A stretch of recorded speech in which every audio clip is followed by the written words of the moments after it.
Hola, ¿cómo están? Muy buenos días. Bienvenidos a 5 días Real Estate. Las 11 de la mañana en punto, comenzando una nueva semana de diciembre. Diciembre que se viene corto, si bien tiene 31 días, se viene corto por estos feriaditos que tenemos entre medio, tanto como el del viernes pasado como el que se viene el 25 de diciembre, que por más de que parezca lejano, señores, está pasando muy rápido este 2023.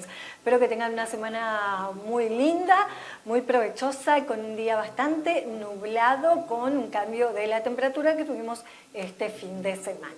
Comenzamos esta semana con un invitado de lujo, qué bueno que ha venido con nosotros, como ya también cerrando este 2023 y hablando ya de lo que vendrá en 2024 y encima con regalo. Así lo que nos miman tanto que no queremos que nunca se vayan. Así que quiero darle la bienvenida al señor Federico Smith. Él es el socio fundador y director general en el grupo LA Real Estate. ¿Cómo estás, Federico? Bienvenido. Hola, buenos días, Florencia. Un gusto estar de vuelta por la casa. Siempre es un placer estar por acá. El nuestro, y muchísimas gracias por traernos este regalo, este libro tan, pero tan importante, el manual práctico de administración, tanto de edificios como de barrios cerrados. Así que vamos a ponernos bien al día con todo esto y hablar un poco también ahora mismo de lo que se viene. Federico, ¿cómo fue primeramente este 2023 y cómo los van cerrando en la empresa? A ver, para nosotros es un año muy importante. Han pasado muchas cosas. La economía se está recuperando, los edificios siguen creciendo, siguen existiendo cada vez más edificios en Asunción, cada vez más necesidades, por lo tanto para nuestro rubro Real Estate, esas son necesidades a cubrir y las que nosotros nos vamos preparando y vamos preparando a nuestra gente. Nosotros hemos crecido, gracias a Dios, hemos crecido en personal, crecido en clientes. De alguna manera hemos lanzado este año nuestro app, que es un cambio muy importante respecto al software y respecto a lo que van a recibir los clientes. Y bueno, tenemos grandes expectativas, obviamente, para este 2024 y nos estamos preparando con todo. Bueno, el 2024 que viene con la aparición de nuevos edificios y nuevos barrios cerrados, creo que la gente hoy de Asunción y Gran Asunción está pensando, si vive cerca de su casa y si lo vive, tiene que dejar de lado el patio y los metros cuadrados, o si busca una seguridad con un amplio patio. Sí, creo que es fundamental en todos los casos el tema de la convivencia, lo que hablábamos antes, ¿verdad? El hecho de vivir en complejos o de alguna manera en cualquier tipo de condominio, edificio, implica pensar que estás en una comunidad que tiene sus necesidades, que tiene sus características, que de alguna manera necesitan cubrir y hay que entender que hay que vincularse con otras personas y esa es un poco la clave. La vinculación siempre de la sociedad de una manera armónica se da evidentemente por la forma de ser de las personas, pero también por la reglamentación, también por la normativa existente y sobre todo por el cumplimiento de la normativa. Y creo que por ahí va un poco la cosa, ¿no? Aprender a vivir en comunidad, más allá de la necesidad mía personal, también entender que el resto de las personas tienen necesidades y de alguna manera siempre necesitamos hacer concesiones. Y eso se trata. A veces nos cuesta tanto hacer concesiones, pero al vivir en comunidad necesariamente tenemos que estar preparados para eso, ¿no? Que es difícil. Muchas veces uno piensa y es como que vivir en comunidad es lo que está costando aquí en el país. Las personas cambian su casa por un departamento y dicen, no, yo quiero hacer lo que hacía en mi casa. Claro, el tema, digo, acá el tema para mí muy importante es que vivir en un edificio, en un condominio, lo que nos da es una cantidad de cosas. Seguridad. Amenidades, de alguna manera cercanía. Y expensas más baratas de los que puedo pagar si yo vivo solo en una casa con unos metros cuadrados importantes. Esa es una excelente reflexión. Ahora, sería interesante que todos lo vieran así. Pero, claro. Ese es el tema. Muchas veces la gente viviendo en una casa dice, pero yo no pagaba expensas. No, claro, pero si uno pone albañil, plomero, y empieza a sumar jardinero, etcétera, evidentemente las expensas son bastante más amplias y más importantes. Sí, y un personal casi siempre de limpieza que lo tenías que tener 24/7 y tenías que pagar como 24/7. Así mismo. ¿Verdad? Entonces, de alguna manera hay que poner a la balanza todo eso, ¿verdad? lograr cierto confort con cierto valor de expensas. Evidentemente también hay que entender, si uno quiere de alguna manera un confort premium va a pagar expensas más altas, si quiere una zona premium va a pagar expensas más altas, un alquiler más alto o va a pagar la propiedad en una manera más importante. Ahora, creo que cada uno tiene que ir evaluando dónde y cómo, pero siempre pensando que una comunidad implica convivir con otros y de alguna manera hacerlo con ese compromiso. El Manual Práctico de Administración de Edificios y Barrios Cerrados, ¿a quién está dedicado? ¿Está dedicado a administración o está dedicado a todo, a todo aquel que vive en comunidad? A ver, pregunta amplia, pero sí. Déjame empezar por el principio. El manual lo escribió Federico Silva, ¿sí? Que es un abogado renombrado, ¿sí? Con el que conozco hace muchos años y él es un experto, ha ayudado en la constitución de muchos edificios, reglamento de copropiedad y demás, y de alguna manera siempre cuando hablamos con él pensamos en algo práctico, eminentemente práctico, que permita no solo al administrador per se, sino al propietario o a cualquier usuario. ¿Cuál es la idea? La idea general es la siguiente, es que el administrador, ¿sí?, consiga una fuente de información y reglamentación y normativa. Y de alguna manera los propietarios también que puedan entender cuáles son sus derechos, pero sobre todo cuáles son sus obligaciones. Vamos a poner un ejemplo. Habitualmente una de las cosas más difíciles que nosotros tenemos como administradores durante el año es conformar la asamblea, hacer quórum, ¿verdad? Y de alguna manera eso se basa en que todavía no hay una conciencia clara de lo que implica la asamblea, que en el libro evidentemente lo van a poder entender más cabalmente. O sea, ¿qué voy a decidir yo en la asamblea? Por ejemplo, si tú a un propietario le pedís un edificio hoy, pásame tu título de propiedad, a veces se enojan. Y en realidad es una obligación que tiene el propietario darme a mí como administrador para que yo sepa que él puede ejercer su derecho y en base a ese derecho yo puedo respetarle sus obligaciones y de alguna manera respetarle también sus derechos. Entonces, en definitiva, hay ciertas cosas que deberían ser comunes y normales que al no haber la suficiente información, ¿sí?, lo que genera son rispideces. Y como hablamos ya, una comunidad tiene sus propios movimientos, sus propios temas. A veces son candentes porque hay que reformar un edificio entero, a veces hay problemas importantes.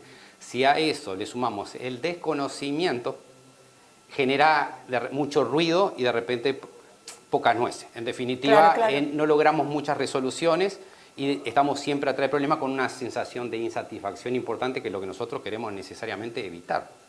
Entonces, en definitiva, ese es el objetivo del libro, ¿verdad? Llegar a más personas, no solo con teoría, por eso es práctico, sino cuando Federico Silva me comentaba que se había puesto mucho de lo que era práctica, reglamento interno, contratos, etcétera. Para nosotros fue fundamental decir, bueno, algunos nos preguntan, pero ¿compiten contigo los que van a leer el libro? Y a ver, creo que es un pensamiento bastante reducido. Yo creo que en la medida que todos seamos más profesionales, ¿sí?, de alguna manera va a ser más fácil que la gente entienda cuál es nuestro rol, va a ser más valorado nuestro rol y de alguna manera vamos a ir al lugar, ¿sí?, donde tenemos que ir.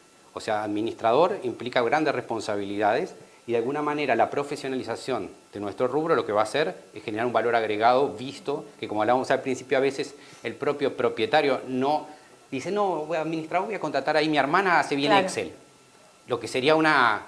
Si nosotros leemos el libro nos vamos a dar cuenta que es algo multidisciplinario, muchos sectores, muchas información, etcétera, y que de alguna manera hay que congeniar la dificultad. Vamos a pensar, una sociedad anónima tiene 2 o 3 socios y es difícil porque siempre hay 2 o 3. En un edificio, pensemos que hay 20, 30, 40 o 50. Hasta 100 y algo sí, 140, hay edificios de 200 y pico, hay consorcios copropietarios de más de 200. Entonces, pensemos que hay que congeniar de alguna manera entre todos ellos. En la medida que la normativa y las reglas de juego estén claras, digo, todos sabemos que vamos a poner el voto por algo. Pero de alguna manera, el no tener claro eso termina haciéndose grupo, grupismo, grupete, que lo que genera distorsión y no avanzar. Siempre que hay mucho ruido, de repente el más perjudicado es el edificio, y ese es nuestro gran tema, ¿verdad? Tratar de salir de esa información, generar mucho conocimiento, para que, en definitiva, si están hoy conmigo el edificio o no, es irrelevante a la medida que ellos conozcan un administrador profesional, que es la administración. El problema es cuando vienen de un edificio que no tiene una administración profesional donde a veces les pueden faltar fondos, donde no tuvieron multas, donde no hay sanciones, donde es despotismo o liberalismo. Donde hay gente que no paga las expensas porque no hay nadie que se las reclame o no se las saben reclamar bien. O, por ejemplo, no hacen incumplimiento del reglamento interno, claro, un mal uso de los amenities. A lo que voy es, cuanto más tiempo en un consorcio, en un edificio, se pasa sin reglamentación clara, él se va deteriorando. Y una cosa que es importante, que a veces no lo visualizamos, se deteriora también el valor de nuestra propiedad. Eso es un gran tema que tenemos que tocar ahora en un paréntesis. Edificios mal administrados son edificios que cuando querés vender, lo vendes por mucho menos de lo que compraste. Sí, yo creo que hay varios temas. Habitualmente están los temas físicos. Lo que hay que entender conceptualmente, entre paréntesis también, es nadie es perfecto. No, por supuesto. Ahora, nosotros lo que planteamos es trabajar con un sistema, nosotros por ejemplo particularmente adoptamos la norma ISO 9001 calidad. O sea, si hay un error, abrimos una no conformidad y analizamos lo que pasó. Punto. Y seguimos para adelante. Ahora, el valor de la propiedad, cuando no se gestiona, nosotros tenemos, creo que la idiosincrasia nos lleva a, de alguna manera, no preocuparnos tanto por el estado de la propiedad. Sí. Como que se la va a arreglar el viento, va a limpiarle la cara, claro, la fachada. Y cuando está hecha a pedazo o ya no es funcional, ahí nos acordamos que hay que arreglar. Y cuesta mucho más caro que si hubiese tenido un mantenimiento constante. Exactamente. Nosotros lo que proponemos siempre, y de alguna manera también el libro de alguna manera nos induce a eso, es a llevar las cosas ordenadas, con un manual preventivo, un mantenimiento preventivo, que nos permita, no solo, acá es importante, hay que lograr que el edificio estéticamente esté correcto, claro, que adentro también, porque a veces está estéticamente correcto, pero las bombas no funcionan, no se hacen los mantenimientos, etc. Entonces hay que lograr las dos cosas, nuestra cara y nuestro cuerpo, ¿verdad? O sea, hacia adentro y hacia afuera, las dos cosas del edificio es lo mismo. Y otra cosa también importante, por eso siempre hago paralelismo con el ser humano, es que también la mente tiene que estar clara. ¿Qué quiere decir? La convivencia de alguna manera tiene que ser lo más transparente posible, porque hay edificios que por más que estén bien mantenidos, que estén interna y externamente, se ha convertido, entre comillas, en un nido de ratas. ¿A qué voy? La gente está disconforme, entre ellos, se pelean entre ellos, unos quieren una cosa, otros quieren otra cosa. Entonces, también hay un estigma a veces en los edificios, y no, tal edificio no, es los vecinos problemáticos, todo el mundo problema. También hay que tratar de trabajar sobre eso. O sea, hay una parte blanda, digamos, la parte dura, como bien decías, ni que hablar. Pero también hay que tratar de trabajar, y creo que ahí hay un tema claro, es reglas claras, vara, igual, claro, no todo importa, igualitario.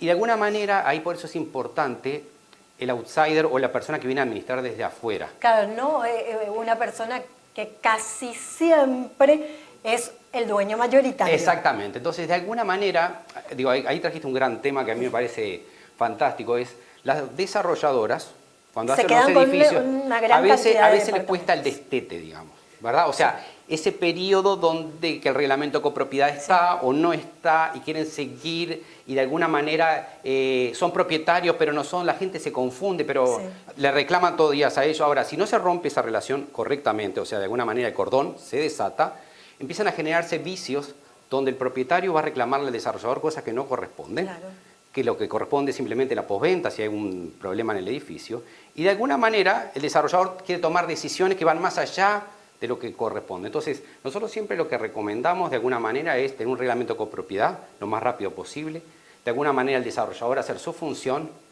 el propietario hacer su función, y ahí es donde aparecemos nosotros como administradores para ejercer nuestra función. Claro. Ese triángulo, a la medida que sea equilibrado y funcione acorde a normativa, es exitoso. El tema es que de alguna manera lo que hay que lograr es que lograr que la democracia funcione bien dentro del consorcio copropietario. ¿Por qué? Porque lo que tú decías, si hay alguna voz que por gritar, ¿sí? Que las hay, es la que lleva la voz cantante y la que define, lamentablemente vamos a tener mucha gente que no quiere pelearse, etcétera, porque su vecino, etcétera, porque etcétera, le tengo que ver la cara todos los días, que en definitiva lo que está queriendo es vender su departamento e irse a vivir a otro lado. Entonces nosotros lo que buscamos, que no es fácil, porque todos los días recibimos balas, nos ponemos chaleco antibala, pero de alguna manera, con lo que te decía, todos con la misma vara, esta es la normativa, reglamento de copropiedad, reglamento interno, lo lamento, y de alguna manera ahí hay algo importante también. Claro, es un mediador. Es que Es no un queda, mediador. somos mediadores, porque en realidad todo el mundo pide lo que él quiere y no lo que la comunidad necesariamente necesita.